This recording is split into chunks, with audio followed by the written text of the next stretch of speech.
All right, today we're going to bring a beautiful, elegant mirror.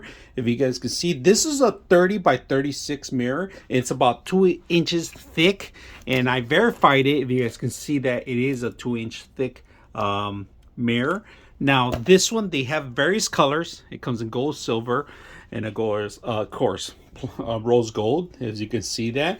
Beautiful, elegant, large. If you're going to set up a mirror for your bathroom or just a path of an entrance, this is a perfect way. Now, two ways that you can set this mirror up, either vertical or horizontal. So we're going to take a look at it, and we're going to try to set it up both ways. Now, the best way to set this up, they give you an actual hanging rail, if you guys can see that. So once you set this up and you center it up, and you make sure you balance it up, make sure that it's not crooked, all you got to do is hang the mirror either way, either horizontal or vertical. We're actually going to do it both ways so you guys can take a look at it, but I just want you to see the actual mirror first before it goes up.